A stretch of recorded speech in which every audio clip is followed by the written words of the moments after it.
Okay, guys, I have a question for you. Are you ever reading a book and you come across a word that you don't know the meaning of? Maybe you don't know how to sound it out. Maybe you just don't know what it means. Yeah, and guess what? That's okay. Teachers sometimes are reading and don't know a word. Mommies and daddies might read and not know a word. Big kids, like high schoolers, read sometimes and they come across a word they don't know. But do you know that there's some tricks you can do? But before I tell you, I want to know if you were reading and you came across a word that you didn't know what it means, what would you do? Yeah, ask a teacher, guess, skip the word, not even worry about it. Yeah, those are all options. But something that you can do, so if you're reading by yourself in your room and you come to a word, something you can do is use context clues. And context clues, there's so many ways you can use context clues. I printed off a little paper for us that shows the different kinds of context clues. And look at that. It gives you a way to remember them in using the word ideas. So for I, it would be inference, which is a general or inexact clue. So it won't tell you exactly what the word means, but you could, in our case, since we read books still with pictures, we could look at the pictures, or we could read the page and then figure it out from what the rest of the page says. Then D says definition. Oh, that it would literally give you the definition of the word, and it uses words that are used in sentences that gives the definition are is, are, is called, means, or.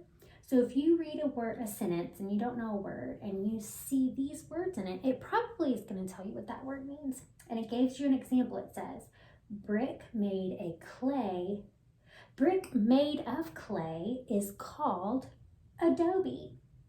So adobe, I wouldn't have known what that meant, but it said is called. It's called adobe. The third one is E, and that's an example. So it gives you a bunch of examples of it. So it'll use the words such as, for instance, like, including. And the example they gave was, the Pueblo people grew many crops. I wonder what crops means. Such as, oh, there's our signal words, corns, beans, and squash. So crops must mean vegetables and stuff that you grow. Good job. Oh, A means antonym. Do you remember what antonym means? That's right, opposite. So when it's using antonyms, it's going to give you the word that's opposite of it. And the signal words to look for are but, however, unlike, and although. And the example our poster gives is, the Hopi lived in single-family homes, but the Iroquois lived in longhouses. So it said but, right? So the Hopi lived in single-family homes, but the Iroquois lived in longhouses. So that means that it wasn't just for one family, right? Because that's what the other people lived in. And our last one is S. So we did antonyms. The next one, S. Can anyone guess what it is? That's right, synonyms. And that is the same or similar. And signal words are also, as, like, same, similar, similarly, and to, not T-O, but T-O-O. And the example is, the Zuni built their homes with brick made of clay. The Hopi also used adobe to build their homes. So it used the signal word. Also, good job. Also used adobe. So what did they also use? Brick made of clay. So we're going to read a book, and there's going to be a few words that I might not know the meaning of them. So we're going to use our context clues to figure them out, okay? The book we're reading is Ninja Red Riding Hood. Wonder what this book is about. You think it's about Little Red Riding Hood being a ninja? Maybe. Let's see. Ninja Red Riding Hood. Written by Corey Rawson Schwartz and illustrated by Dan Santat. So what does illustrated mean? Good job. They drew the pictures. You guys are so smart.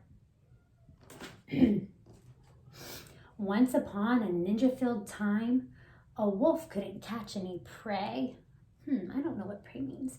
He kept getting licked by the dinner he picked and was growing more ticked by the day. So I don't know what prey means. I don't know what prey means. So I'm going to use my context clues. I don't see any of the signal words, so I'm going to look at the pictures and read the sentences again. Let's see. Catch any prey, catch. What would you catch? He kept getting licked by the dinner he picked. Prey must mean his food, right? Good job. We looked at the pictures and we inferred what prey meant. So let's see. And look at the pictures. He tried to eat a bunny. He tried to eat a turtle, a praying mantis, a bird. His belly was aching for bacon. I'm wasting away, he complained. To huff and to puff was no longer enough. So he snuck into school to be trained. He practiced his katas for hours and mastered the whirlwind and wheel. He jackknifed and flipped and at last felt equipped to once again catch a good meal. Drooling with anticipation. Ooh, anticipation. Let's see, I'm not sure about that word. Anticipation. Drooling with anticipation, he set off in search for some meat. While deep in the wood, he met Riding Hood. I'm bringing my grandma a treat. So drooling with anticipation. What could anticipation mean? Why would a wolf be drooling? So would anticipation mean excitement? Would it mean he was eager? You think so with how he looks at her? Oh, I bet you're right.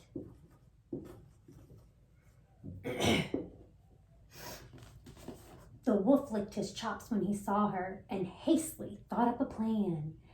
There are blossoms that way. You can pick a bouquet to give your little old gran. Then the wolf took a shortcut to Grandma's, where he thought that he'd find her in bed. But Granny was gone, so he put her robe on and eagerly waited for Red. Eagerly, what do you think eagerly means? Let's see, you think he impatiently waited? Yeah, and excitedly? I think so. You guys are doing so good with using your context clues. Soon after he heard someone knocking, he called out, "My dear, come on in. Oh, don't you look good in your lovely red hood, but a shame that you've gotten so thin." Little Red took a look at her granny and said, "What on earth did you do? I could swear that your eyes have completely changed size. Hey, Gran, are you sure that it's you?" "Of course it is me, my sweet darling. The better to see you, my dear. And your ears are so long. Something really seems wrong. Oh, my girl, all the better to hear. And those biceps, my gosh, they look massive. And your triceps and delts are immense." Immense. I don't know what that word means. Immense. "The better for hugging," her grandma said, shrugging. "Dear Red, that's just plain common sense." So, immense. Let's see. Let's look at it again. And those biceps, my gosh, they looked massive. Massive is big, right? And your triceps and delts are immense. Okay, let's look. Do you think that immense means small?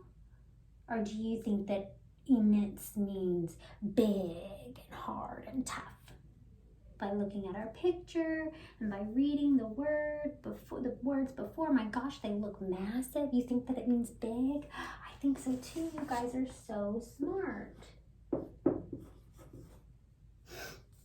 And those teeth, they look so much sharper. Why, yes, all the better to chew. He jumped out of bed to gobble up Red, but she'd gone to ninja school too. She went to the same school he did. She grappled and sideswiped and twisted and escaped from his clutches unscratched. She attempted a lock, but he managed to block. They appeared to be evenly matched. Just then they both heard someone chopping.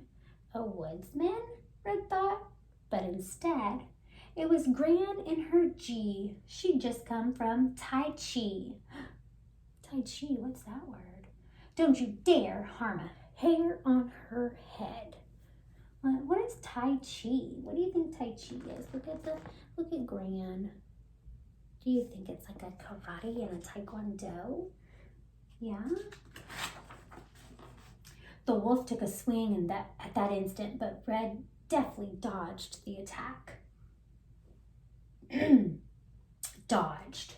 I don't know what dodged means.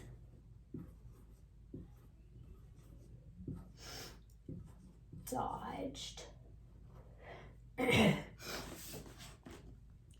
So, I see a signal word. I see the word but.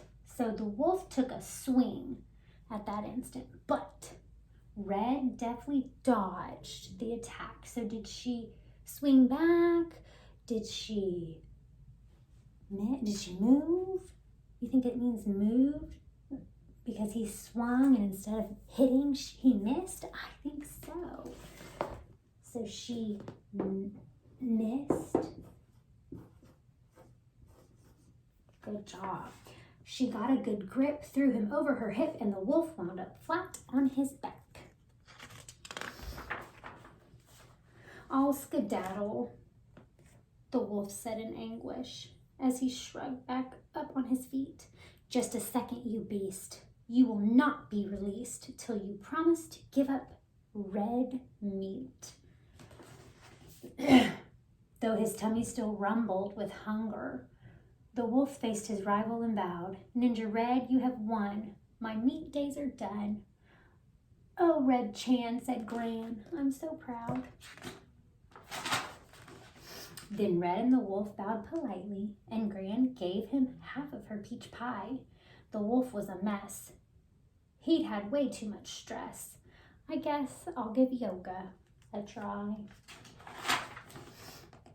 He enrolled at the Downward Dog Center, where his tension began to decrease. He studied with yogis, said no meat to hoagies, and felt at last truly at peace.